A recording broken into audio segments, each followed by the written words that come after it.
Jadi 12% itu pun nanti tanggal 1 Januari. Jadi dan kenanya itu sudah lama, bukan baru. Nih ya, sekali lagi saya garis bawahi udah dengan berdasarkan PMK 69 ini tahun 2022. Jadi ilustrasinya seperti ini, teman-teman bisa lihat. Selamat nih, sengaja namanya Selamat. Selamat top up 1 juta. Teman-teman kalau top up 1 juta di Imani ada kan ya? Imani 500 juta. Kan biayanya 1.500 tuh. Ya, jadi jasa yang yang dikenakan PPN itu ya atas 1.500-nya atas jasanya. Jadi 1.500 itu dari yang disebutnya biaya admin. Itu kalau dalam istilah pajak 600.000, jasanya 1.500. Kita nggak tahu, kita nggak kelihatan karena itu sudah diperhitungkan oleh providernya. Tapi dari 500.000-nya ketika kita beli makan 100.000, beli pulsa 50.000, kena lagi nggak? Enggak. Ya kan? Nah, kan teman-teman mereka sendiri. Nah, ini yang saya ingin berikan penjelasan. Nah, minta tolong teman-teman nanti tolong dijelaskan ke masyarakat karena masyarakat itu masih mikirnya gitu. Oh, berarti setiap itu dipakai kena dong. Terus kenanya 12%. Enggak. Jadi yang kena atas jasanya, jasa atau biaya adminnya. Kalau ngetopnya itu di itunya jasanya. Nah, begitu juga dengan tadi sama nih e-wallet ataupun Imani. Imani kita kan kalau ngisi Imani saya biasanya pakai Mandiri. Saya tuh langganan Imani, saya tahu banget. Karena setiap saya ngisi saya 500.000. Yang nggak punya duit saya nih. Karena saya kan masuk tol terus.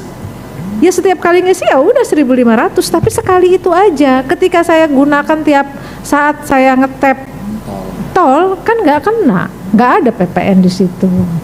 Jadi sekali lagi teman-teman, tolong mungkin ini sebagai penambahan pengetahuan, memperkuat aja ya.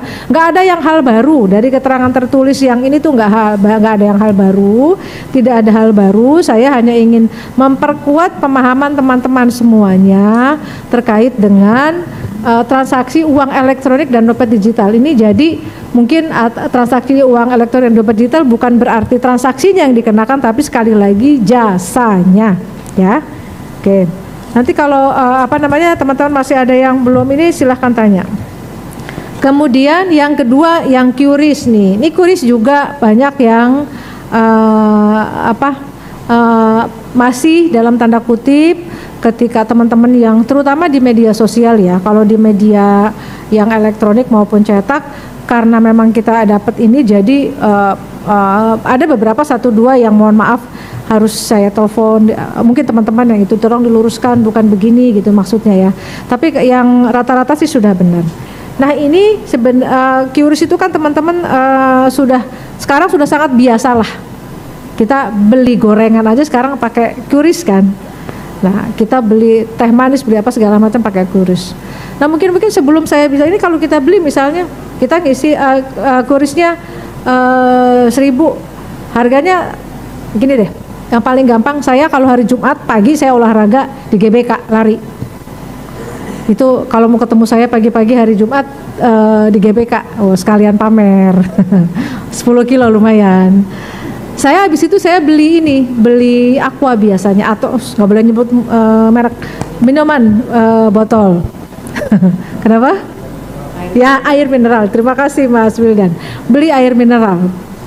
Itu harganya 6.000. Saya tanya pakai QRIS bisa nggak gitu. Kadang-kadang kan oh bisa. Jadi saya kan nggak pernah bawa dompet, nggak pernah apa. Ya udah, please 6.000. Tapi suatu saat saya punya uang, saya bayar pakai cash berapa Bu? 6.000.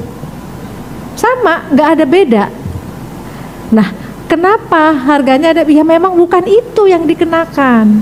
Jadi sebenarnya yang menjadi dasar untuk dilakukannya pembayaran QRIS itu yang ini itu adalah termasuk jasa ini juga jasa transaksi digital tadi itu adalah yang disebut dengan MDR, Merchant Discount Rate.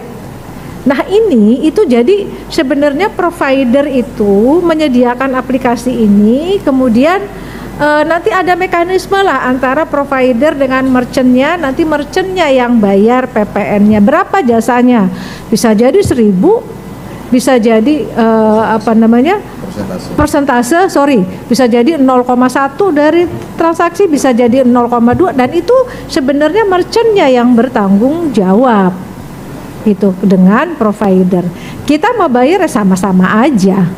Kalau soal misalnya Bu kok harga aquanya salah lagi, air mineralnya kok 6.000 di itu di GBK, padahal di toko yang merek tertentu di toko sebelah cuma 3.500, ya itu mah masalah margin aja. Coba kita beli di bioskop yang di GBK 6.000, di bioskop berapa? 20.000. Pakai kruis sama 20.000, bayar cash berapa? Sama 20.000. Atau makan di fancy restoran yang paling gede itu air mineralnya berapa? 30.000. Padahal di luar nggak segitu. Nah itu masalah margin lama aja, masalah tempat gitu ya. Tapi itu nggak usah dikutip lah. Yang ingin saya katakan adalah bertransaksi dengan kris maupun dengan uang cash itu sama. Nggak ada, dan itu waduh nanti tahun depan dikenain 12%. Nggak akan gitu maksud saya. Jadi akan tetap sama-sama aja gitu ya teman-teman ya. Ini yang saya ingin memberikan klarifikasi itu.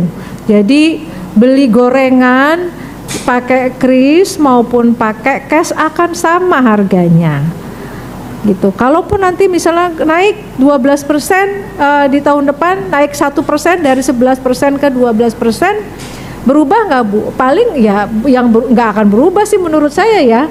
Harga air mineral di GBK ya pasti tetap 6.000 aja.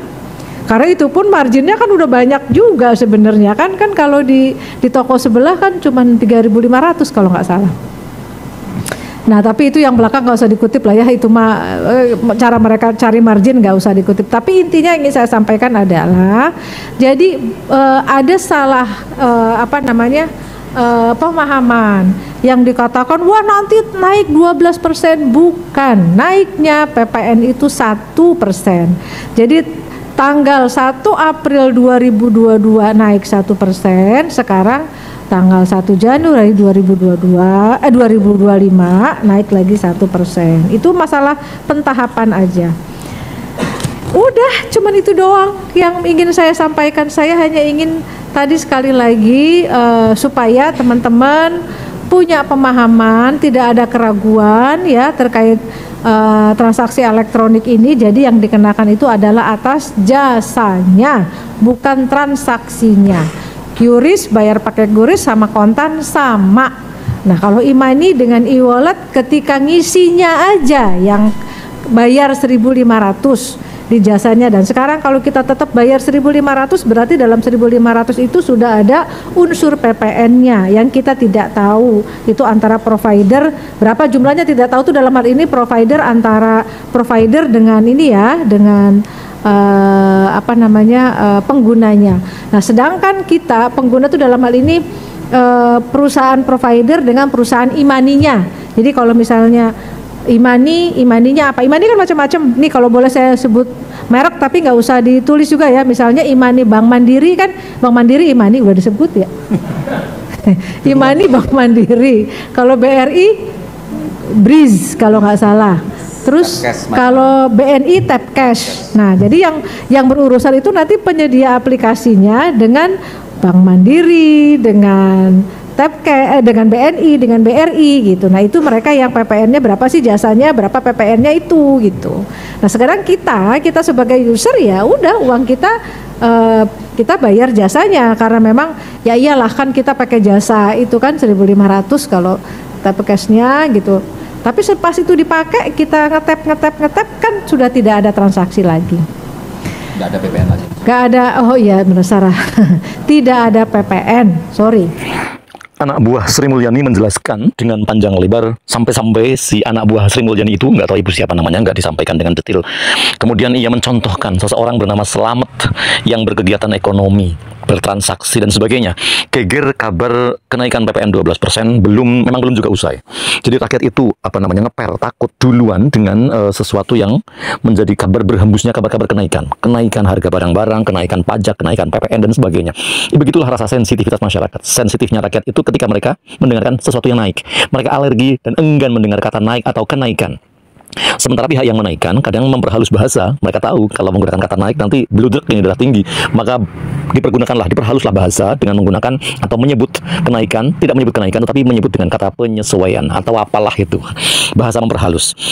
Banyak yang menyampaikan bahwa sebaiknya solusi menaikkan pajak itu sungguh sangat tidak bijak. Giliran membayar pajak dianggap sebagai bijak, giliran menaikkan pajak, ayo, daripada mikirin atau daripada menaikkan pajak, sebaiknya ada langkah lain. Jadi jangan sesuatu yang kebijakan justru membuat sengsara rakyat kecil.